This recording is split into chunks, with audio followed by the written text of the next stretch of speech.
is your November 2024 soul story. If you have a sun, rising, or moon in the sign, this is your reading for the month ahead, and this is Romy. Thanks so much for joining me on the channel.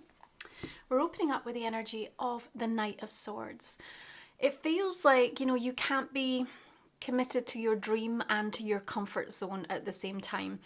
So to a certain degree, November is about the pain of the same or the pain of the growth, because trying to progress and move forward when perhaps all of the pieces are not landing yet and there's still this huge amount of uncertainty is no easy feat. But you're definitely invited to see everything in your life with a very different perspective in November. That's really a key theme.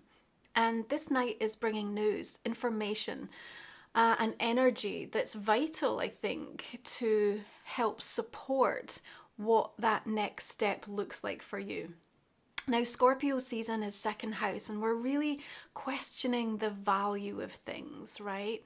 And you will radiate outwardly what has been resolved within you. And so there's definitely something, as you've come through your solar returns, about you now needing to express yourself differently.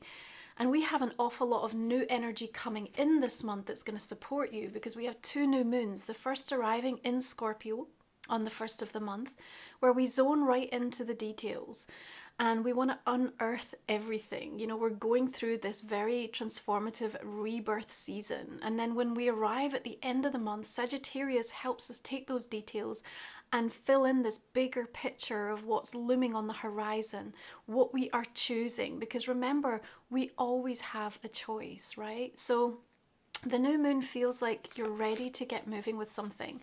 And even though we still have some planetary retrogrades going on, we've got the shadow of both Mercury and Mars looming, there is definitely a time for some decisive action still upon you in November. With 44 weeks in, you're still looking to readdress the balance with something, and perhaps where there has been a setback or some kind of a challenge or obstacle, you are now looking to see, what is it going to take? What do I need to do? And I think there's also this reality check of needing to either withdraw, to release, to even block, something that is not serving you or is impeding on your progress, to be able to actually step in fully to the light-filled path that you're so ready to experience. And remember, our healing is so that we can let in more light. It's so that we stop sabotaging the happiness that we so desire. And I think that the patterns that you've been so acutely aware of in your whole life, we talk about our soul stories, but really, if you are so powerfully aware of the impact and the influence that the statements that you say and the thoughts that you think and what you believe about yourself in your life are, affecting the trajectory or your experience of it, really. That's why the perspective and context is coming through so much through the course of this month. Now, on the 3rd, we see Juno moving into Scorpio, asteroid goddess in Scorpio. She's forging some powerful alliances and some unbreakable bonds, and that might be necessary, especially to help with perhaps some sense of a recovery. It's almost like, you're standing on the top of the bridge and you're looking at this version of yourself. There's a lot of mirroring and magnifying kind of going on through Scorpio season. There's a lot of deep processing that's taking place with regards to something. And I think that, when we're arriving around the 3rd, we've got Mars shifting into the sign of Leo as well. There's some oppositions with Pluto and Venus opposing Jupiter, and there's some tension and friction happening. Maybe there is some news or information that feels overwhelming, or it feels like almost a setback to the direction that you're trying to move in.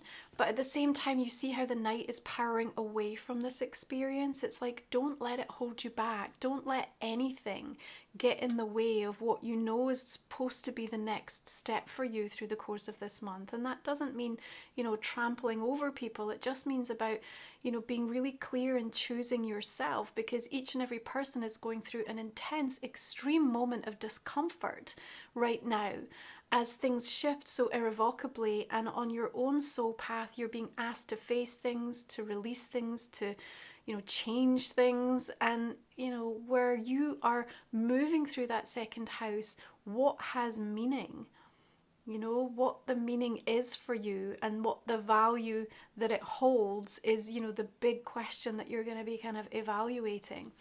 Now, on the 11th, we're going to see, of course, the 1111 portal opening up and enabling you to really comprehend the degree of growth that you've experienced in your spiritual journey right now, but also support the manifestation of something that you have been focused and intentional towards. And these two new moons, along with the 1111 portal, for me hold a real magic in helping you when you're aware enough and tuned in enough to really seize that opportunity. Venus is also in Capricorn from the 11th, and it just feels like there's this, how do I attain the goals? What is the strategy? What are the steps? What do I need to do to bring this tangible, real energy forth? And you've got your Queen of Wands here. There's some fire coming through to ignite that vision and bring some vibrancy to it. And I think you become incredibly loyal and incredibly devoted to something around that time. There may be a cause, something you're working on, something that you're doing or applying your energy towards. And I really feel that there's new ideas that are coming in that are helping to transform the way in which not only you perceive abundance, but how you allow it to flow towards you. So you're going to be asking the questions around that part of the month. What do I need more of? What do I want more of? And what am I doing around that? The type of conversations that you're having can be very direct when we're looking at the energy of the Queen of Wands. Now, I will say to you, it could well be that there is someone, yourself or another, that feels a bit disgruntled. There's some frustration energy there. Perhaps you feel like someone has acted in a way that's maybe a bit disingenuous, or maybe you're struggling to, navigate with something that's happened to you, and it's about how you're communicating and what you need other people to understand about how it's affected or it's continuing to impact you. You have to advocate for yourself quite powerfully through the course of this month. That does matter. And again, when we see Saturn stationing direct in Pisces right after that 1111 portal, there's this window, right, where there's a clearance, something karmic is kind of moving out, and perhaps something that has felt blocked or delayed or been, fraught with challenge is now starting to dissipate and dissolve, and you can see it, you can feel it. And, there's going to be that impetus to say, right, okay, now's the time. I have to act. And I think that Knight of Swords wants you to move quite swiftly, and it might just be that there's like one or two things that you need to jump on or get sorted or get done. I feel like take advantage of that window while you can, particularly before Mercury and Mars move fully into their retrograde energies. So in that sort of early part of November up to the mid-month, especially when we arrive at the full moon in Taurus, that I think is going to deliver something very validating, right? Very validating for you. And it helps to foster a conversation, I think, that is well overdue, right? We've got the energy of the devil. So to me, it feels like you're withdrawing, blocking, releasing what has felt toxic, what has felt like it's just had a handle on you, it's had a grip on you, and you're just at this point where you're like, kind of, enough is enough, right? I mean, this is the parts of your story that have limited and confined your ability to expand for too long.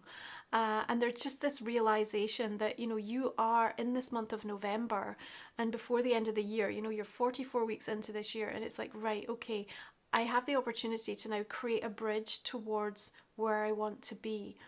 And that's all about intention and visualization and putting the seeds and the first steps in place with these two new moons and that portal. But without calling this out, without recognizing the source of it, both from within you and what you've allowed, but also what has continued to consume, overwhelm, or restrict you in some way, shape, or form.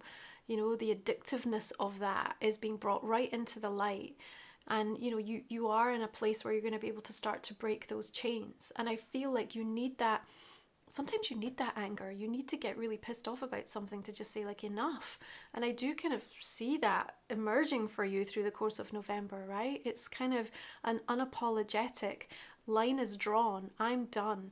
This is where I'm heading. You know, if you want to get on board with the direction I'm taking, fantastic. If you don't, so be it. It's just like you need that level of like self-belief and certainty, and that's the thing that's going to start to really bring about powerful change in your world. So whatever you have been experiencing, the lack, the scarcity, you know, the overwhelming energy of something that is of a lower frequency and not relevant, and actually in no way, shape or form actually reflective of who you are, I see you stepping out in a really beautiful way. Remember, you're going to radiate outwardly what you've resolved inwardly, okay? And vice versa, whatever you haven't resolved is also going to be clearly coming through in your energy and the projection and how that shows up in day-to-day experiences. So when you've got the degree of self-awareness that I know you have because you're doing the inner work, then you can see clearly for yourself, here's where my set point is, this is where my energy is vibing. And then you're going to know more clearly, well, when I'm around this person, or I'm tuned into this thing, or this is what's coming up, I know that's not me.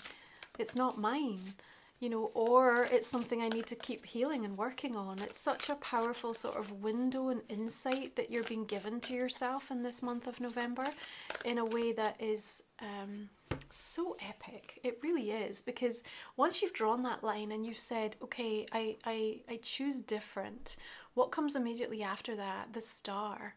She is literally pouring the path towards, you know, the achievement and attainment of something that she longs for, she hopes for, she yearns for, and actually she's deserving of, because, you know, every star in the sky is lit up, kind of trying to guide you home towards that point. So there's healing, right? There's healing from a situation, there's recovery, there's renewal energy that is afforded to you in this month of November.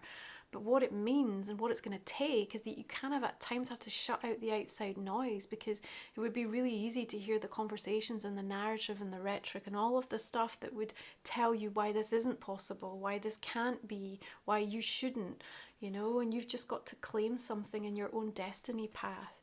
But remember, like, she's the one pouring the water here, which means that, you know, you are an active participant in this. This is not just something you sit back and wait for, even though as a major arcana, like, fate is stepping in and intervening in your path right now with that healing opportunity and that path that's opening up.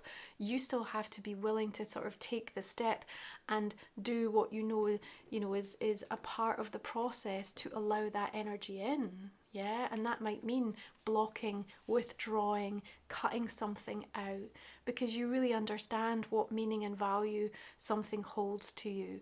So like I said, you can't be committed to both your dreams and your comfort zone. And it feels to me that, you know, you're literally in that sort of place almost where you're trying to reach for something, but it also brings about a huge amount of fear for you and anxiety as well, in some way, shape or form. Maybe it's putting yourself back out there from a relationship perspective, something you want to achieve or attain in your career path, something that you're dealing with, that you're trying to resolve within a family dynamic, or personally for you in your inner work. It's just like that boldness, the courage that you need to have. And that, by the way, I see you grabbing with that Queen of Wands, because she's here to instill the bravery and the resiliency to say, like, you know what, Libra, you've absolutely got this. Like, you've got this. And if we need to use a bit of, you know, sheer, determined, steadfast kind of, you know, bloody mindedness and a little bit of anger to kind of get us where we need to, like, so be it. It's just like you'll leverage and harness the things that have been painful and difficult, and you'll find the blessing through the struggle. Like, that's what I really feel like November delivers. And then the full moon Taurus comes and it's like, okay, now I see, now I can kind of work with this, now I know how to build on this, and I want to bring in something that feels sustainable. And you're going to be having conversations around that effect mid-month. It's like, is this sustainable? That's what I see you asking. Daughter of Staffs. Now Pluto comes out of Capricorn on the 19th. We draw a line. Yeah, a line is drawn. It's painful. It's painful to go back and think about so much of what was unresolved or didn't feel like it reached its potential, of how we've been affected, how we've struggled, how we've changed. But also there's celebration and release in that. And there's a huge clearance here coming through. You've got that incense and she's just dancing with fluidity. So you need to find some adaptability through the course of the second part of November. As we come into Sagittarius energy, third house, remember we have to make short-term plans and decisions in order to help us get from A to B before we can kind of really understand how the bigger picture is going to fully come together, if you like. Mercury retrograde in Sagittarius could also have you going back over, especially conversations and how you communicated in the past. There might be a shift or change in your language, but predominantly also the way that you think, right? So something interesting happening around that time. You definitely, with the page and with the queen, are showing me here that you've got this kind of passion that's ignited and you want to talk about it, you want to share it, you want to get people or be around people that feel like they're your soul family through the course of November. You need that support system. Yeah, because when we've got struggle and a lack of support, then that's tough, right? We're going into real trauma energy. But when we've got struggle and we've got the people around us that can lift us up, then we foster resiliency and, self-belief. And, we really forge a path for ourselves that gives us a greater confidence and belief in who we are. And that's what you need. Now, the new moon in Sagittarius on the 30th also sees Pallas Athena, asteroid goddess, moving into Capricorn. Remember, she helps us with our strategies and our plans. Again, like Venus in Capricorn, it's like, how are we going to achieve these goals? What do we need to do? There's a serious tone to it. Even at times like through November, a kind of somber realization, reality check. But at the same time, it doesn't stop us. It just puts us in a place of like, well, what's it going to take? And really, that's the bigger theme that's played out through the entirety of 2024, if you think about it, right? It's just like, this is not easy. I'm looking at it directly. My eyes are open. I see the challenge. What is it going to take? I'm all in, because you've faced so many things in so many ways, right? And nothing's beat you yet, even if you felt a little bit depleted or dejected. There's a resurgence and a coming back to life energy that you still will tap into just when you need it, if that's been your experience. And that new moon just gives a surge of something important. Now, the conversation that you have in and around the end of the month also feels like it opens something up. And remember what I said, your invitation is to see everything in your life with a new perspective and to look at the context of what is happening. And, what I feel is that the conversation is a precursor to something. So it maybe doesn't give full resolution, but it certainly gets you thinking and stimulates something that you can, again, feel like I can work with this. Yeah. So there you've got that full moon energy bringing the same message. So something about that second part of November that seems to instill in you a little bit more optimism about something that perhaps felt like it was a closed door. Now something opens back up for you. But Saturn says, did you learn the lesson? Because if we try and do it the same way we did it before, that's not going to cut it, right? It has to be from a place of evolved consciousness and understanding. Let more light in, allow the healing, because there's something that you keep doing that's repetitively sabotaging the thing that you want. And you can see it. Call yourself out on it. I see you doing that in a really loving, compassionate way in November. And you need to be the one that leads by example to demonstrate to others. You don't get to treat me like that anymore. You don't get to show up in my energy in that way anymore, right? You will radiate differently through the course of this month. And you want to give the most time to what offers you the most peace, okay? But you always have a choice. And it is time for you to choose the path that brings more oxygen into your world. That's what I see you doing. If you're new to the channel, my last 3 cards we look at in the extended reading, Libra. You'll find the link in the comment and description box underneath. We'll talk for another 30 minutes. We'll look at a relationship and a personal question for you. And I hope if it's resonating that you'll join me. It's a way for your investment to enable me to keep showing up for the free readings. So I really appreciate it. I'm just going to go ahead and clarify these cards and see the direction we're going to take this for you in that extended reading. So Knight of Swords, Three of Swords. We've got the Fool coming through. I have an 11/11 energy activation you're going to want to check out to support you with your rituals around that really auspicious time, mid-month, and to harness these new moons and really draw and anchor that energy in. You're also going to find this month that my journal is shipping, my new journal, the third in my sacred trilogy. This is such a soul companion that you didn't even know you needed. You know, it's going to just beautifully complement your existing diaries and planners. It's a way to kind of hold all of the wisdom and experiences that you've had in your spiritual journey and almost become like a reference guide, like a soul Bible. It's beautiful. It's full color. I want you to go check it out. If you haven't already pre-ordered, there's amazing offers. November is also the time I put all my seasonal offers out, so make sure you're signed up to the newsletter and checking the website and my socials out to see what's going to be on offer between now and the end of the year. Okay, another Page of Wands I see coming through there. Such important conversations. Right, let's have a look at Life Soul Vision Oracles. This is my deck, and we're going to see what it's adding to this conversation for us. We begin with casting out constellations. This is the way, this is the work. We have waterfalls of white light. We've got the Queen of Air, light language, sacral energy. We've got the guide and the gift. And we have energy conversations. Look, I mean, it couldn't be more clear. Like, there's something at the end of the month that's big in terms of what it means. Okay, one final oracle for Libra for the month of November. What do we have for you? Let's take a look. Actually, you got two, so you're going to have them both. We've got Hagstone, energy shield, protection, inner strength. And we also have the Stone Goddess, unwavering love and support through the maternal line. Okay, thank you so much for joining me. I hope you'll come on to the extended. Please check my journal out. Everything's over on romywiser.com. Have a beautiful month ahead, and I'm going to see you again in December. Bye for now.